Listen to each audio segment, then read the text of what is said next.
Halo semuanya, adik-adik, ketemu lagi dengan saya di mata kuliah Literasi Digital. Adik-adik, jadi hari ini kita akan belajar mengenai digital safety. Ini seharusnya sih memang praktikum, tapi saya juga agak bingung mau praktikumkan apa ya.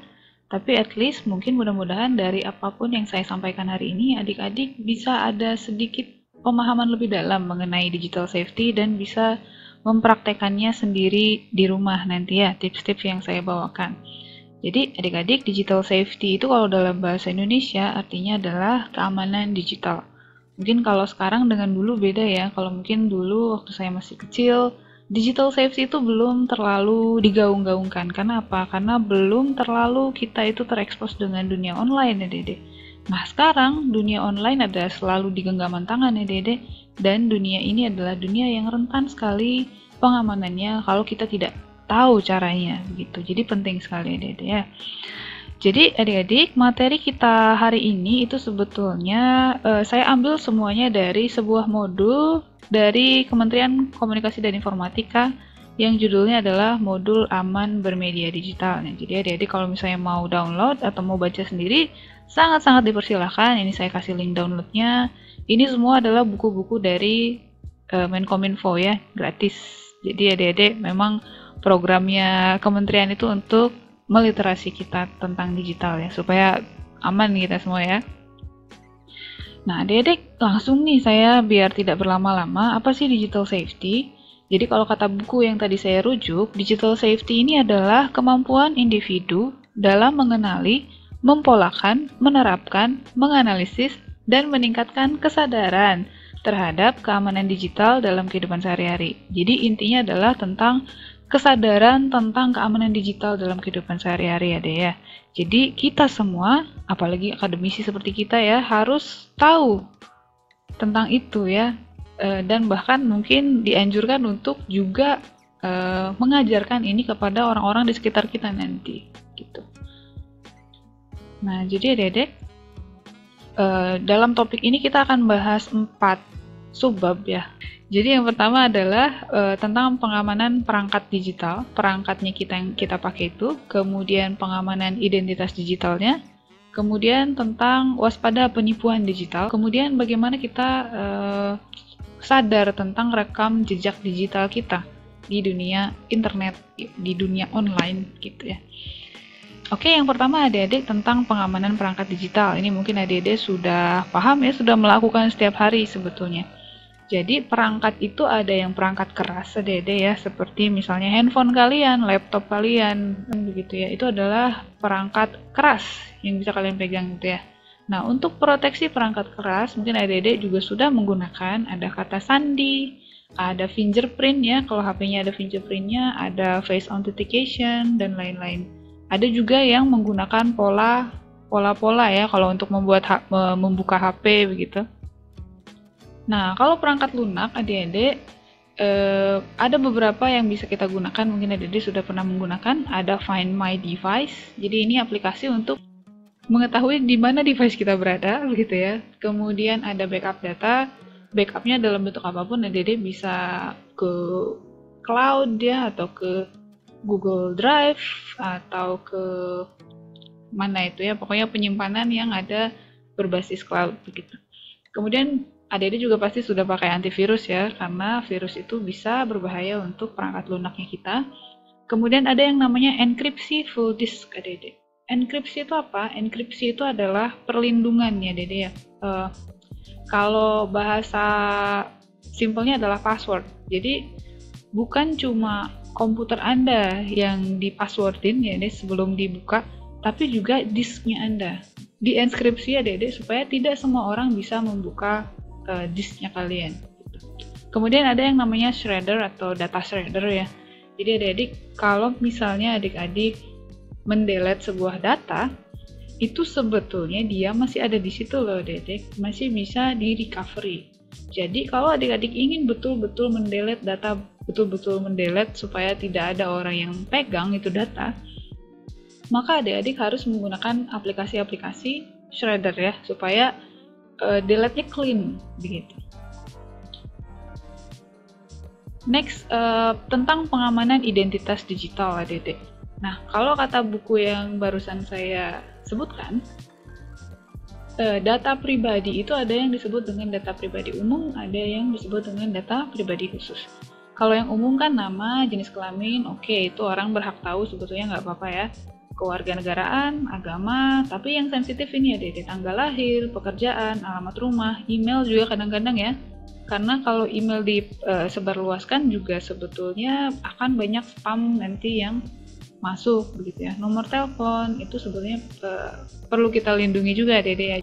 Kemudian ada data pribadi khusus, misalnya data kesehatan, data genetika ya, data siapa ayahnya siapa begitu, itu khusus Dede. Data keuangan, finansial kalian seperti apa dan lain-lainnya, sampai data kejahatan segala macam. Ini adalah data pribadi khusus nih Dede. Data pribadi khusus ini kalau misalnya adik-adik tidak kepada orang yang berkepentingan, maka jangan di-share Dede sebetulnya. Kemudian ada identitas yang terlihat adik-adik, ada yang tidak terlihat. Kalau identitas yang terlihat kan kayak nama akun, foto profil, deskripsi segala macam, ini kan kelihatan ya, orang bisa melihat gitu. Tapi ada juga yang tidak terlihat, misalnya kata sandi, password, PIN begitu ya. Kemudian ada juga yang namanya two-factor authentication adik-adik. Ada juga OTP. Nah, jadi pertama apa sih two-factor authentication itu? Jadi saya jelaskan nih ya di slide selanjutnya. Ini ada adik-adik yang mungkin sudah tahu, ada juga yang belum ya. Jadi kalau kita punya akun di suatu katakanlah media sosial begitu ya, kalau mau masuk kan kita harus masukkan kata sandi ya. Nah, kalau kita pakai two-factor authentication ya Dede, maka tidak hanya pengamanan sandi saja nanti yang digunakan, tetapi ada faktor-faktor lain yang biasanya digunakan. Kalau misalnya katakanlah adik-adik masuk Facebook, lalu adik-adik masukin kata sandi login. Nah, biasanya akan ada peringatan ke email kalian atau ke nomor HP kalian lewat SMS atau apapun itu, bahwa oh ada yang masuk lewat komputer, misalnya komputernya yang tidak diketahui sebelumnya begitu. Jadi ada 2 kali autentikasi ya Dede, tidak hanya password tapi juga ada faktor-faktor lain, misalnya entah lokasi loginnya kah, entah device yang berbeda, entah menggunakan sidik jari atau entah seperti apapun itu ya Dede ya. Jadi ada namanya two-factor authentication. Jadi kalau misalnya adik-adik yang belum media sosialnya yang pakai two-factor authentication, mungkin bisa dicoba digunakan adik-adik, karena sangat dia mampu untuk menghalau yang tidak berkepentingan untuk masuk gitu ya. Jadi kalau misalnya kita masukin sandi di device yang tidak terrekognisi atau orang lain yang mencoba untuk masuk ke akunnya kita lewat sandi tertentu, biasanya ada device lain yang dijadikan pengamanan. Kalau email itu biasanya dikasih tahu ini di layarnya ada nomor berapa, lalu nanti kita verifikasi nomornya seperti itu. Jadi itu sangat membantu sekali ya Dede. Nah, apa itu OTP? OTP ini saya sering kasih tahu, jangan kasih OTP ke orang lain. Jadi OTP itu adalah one time password adik-adik ya. Jadi password yang cuma bisa digunakan untuk satu kali. Jadi ini adalah supaya si aplikasinya itu mengidentifikasi bahwa ini adalah kalian begitu. Makanya ini adalah tips-tipsnya, nanti bisa dibaca nanti. Yang penting adik-adik jangan pernah berikan kode OTP pada orang-orang yang tidak berkepentingan ya. Apapun siapapun, ragukanlah dulu ya, ragu dulu. Jangan asal share. Kemudian ini adalah tips-tips untuk perlindungan data pribadi, mungkin detailnya adik-adik nanti bisa baca sendiri ya, tapi yang jelas adik-adik hindari untuk berbagi data pribadi atau orang lain, keluarga, teman, segala macam, entah di media sosial dan lain sebagainya Dede ya. Dulu saya pernah lihat ada challenge itu di Instagram kan, suka ada yang gitu ya, misalnya sebutkan nama panggilan kecilmu atau sebutkan nama kandung ibumu atau segala macam, dan kadang orang nge-share aja tanpa tahu mungkin itu bisa digunakan untuk penipuan begitu ya. Jadi hati-hati ya Dede, apalagi kalau kita menggunakan platform digital yang menggunakan wifi dari luar. Itu bisa saja, bukannya curigaan ya Dede, tapi hati-hati itu perlu. Kalau adik-adik sedang menggunakan wifi di tempat publik, jangan masukkan sandi-sandi yang penting. Misalnya adik-adik mobile bankingan begitu ya, Atau adik-adik misalnya masuk ke akun yang penting begitu ya, dihindari ya adik-adik ya. Nah adik-adik, pengamanan identitas digital ini dilindungi oleh undang-undang nih adik-adik. Jadi hati-hati ya, nanti mungkin bisa dibaca lagi lebih detail. Nah ini tentang waspada penipuan digital adik-adik. Jadi penipuan digital itu ada 4 macam kalau mau dimacamkan ya. Ada scam, ada spam, ada phishing, dan ada hacking. Nah apa itu scam? Scam itu biasanya kalau dalam bahasa Indonesia adalah penipuan nih.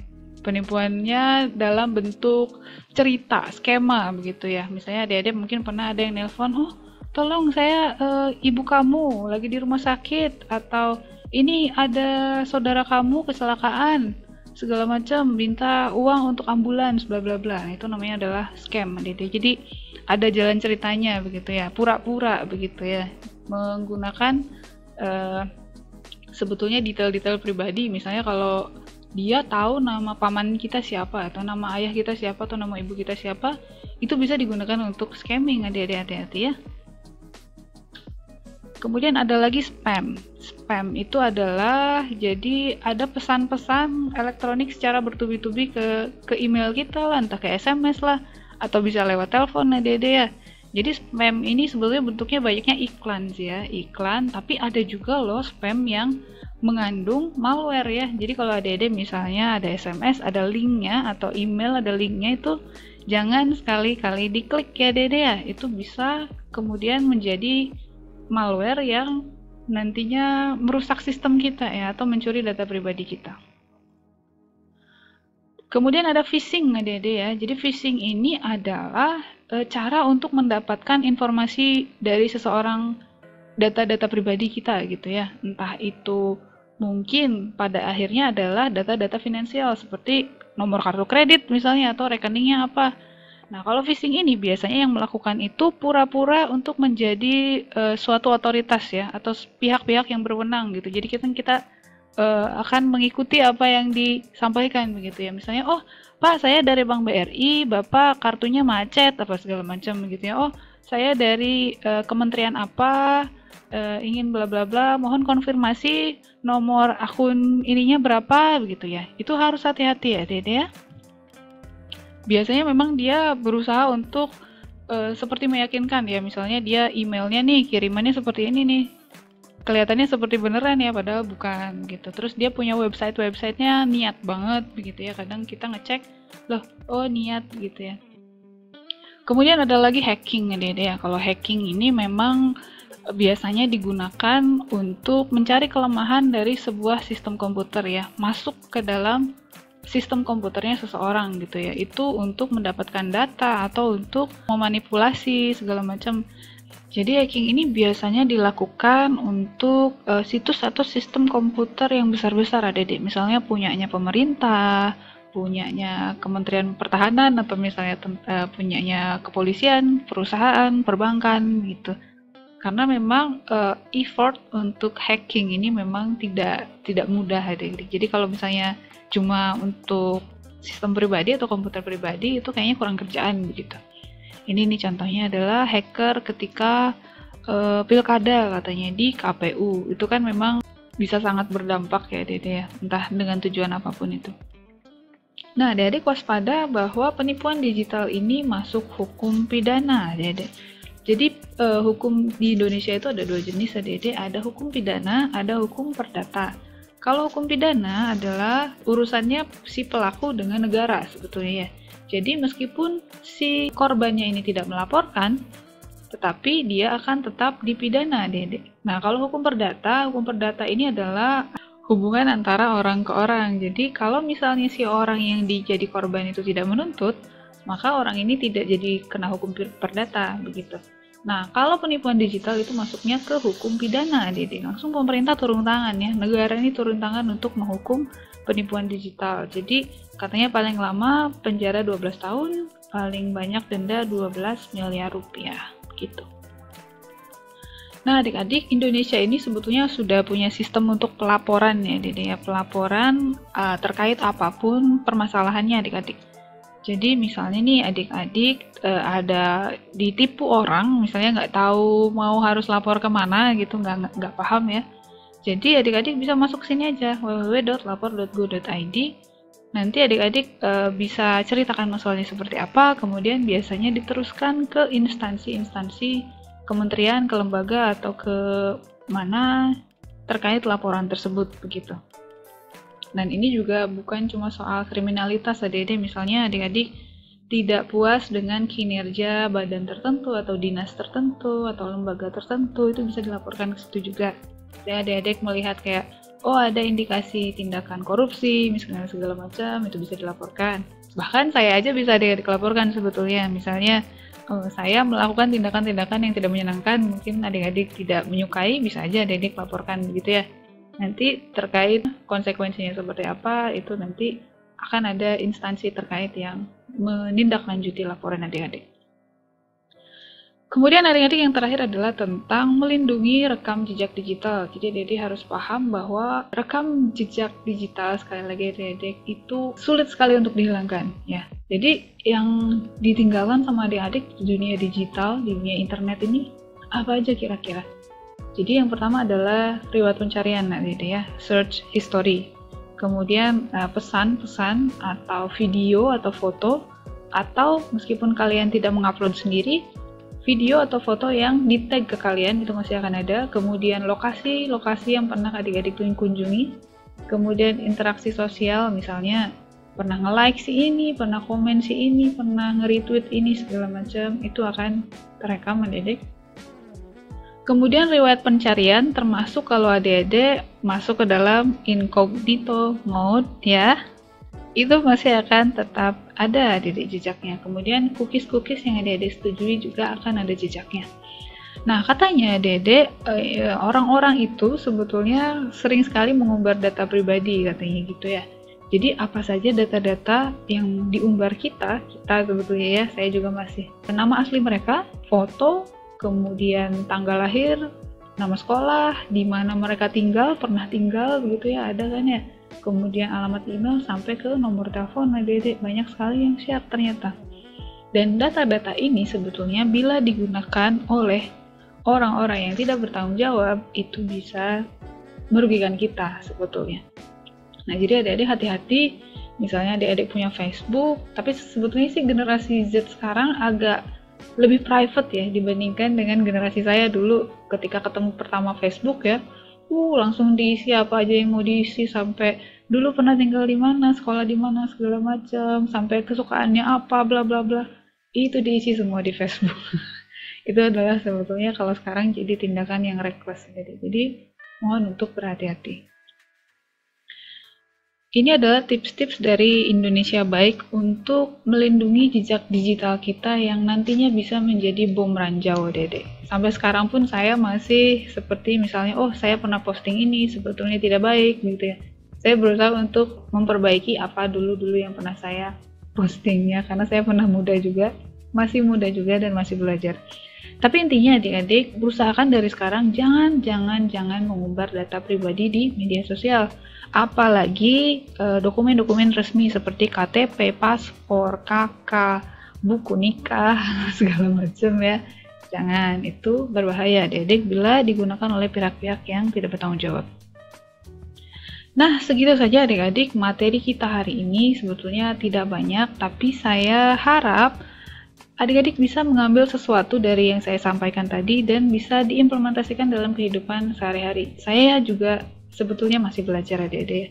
Sama-sama kita belajar untuk menghindari kerugian-kerugian yang akan datang kepada kita ketika kita tidak bisa memahami betul apa itu digital safety dan mengimplementasikannya dalam kehidupan kita masing-masing ya.